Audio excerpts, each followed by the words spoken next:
This is a 2009 Lexus RX350. The problem that many of these cars develop is they get very unsightly streaks on the windows. Here you can see vertical streaking as well as horizontal streaking. This can happen on any of the windows of the car, but is most noticeable on the front windows.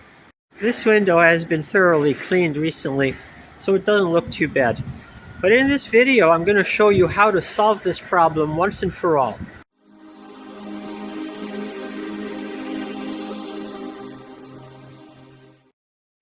In a previous video, I showed how to remove this door panel. This is the door panel from the front driver door. Look for the video link in the description. The problem that causes all the streaks is this rubber strip, this weather strip on top of the door panel.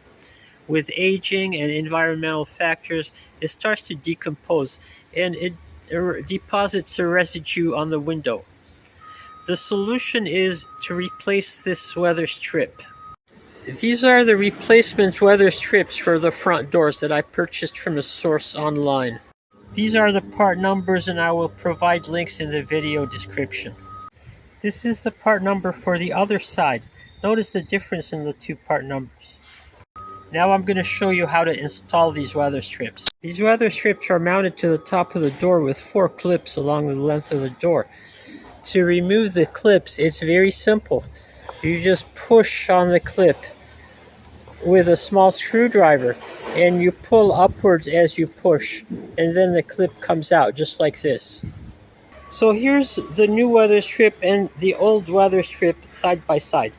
And make sure you double check the part number of the strip to ensure that you put the left one on the left door and the right one on the right door. This part number is for the left-hand door or driver door. They look very similar, so check the part numbers to be sure.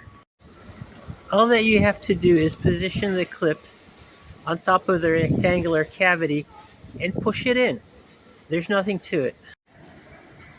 The new weather strip is installed and clipped in. All we have to do is reinstall the door and we're all done. Thank you for watching this video. I hope you enjoyed it and you find it useful.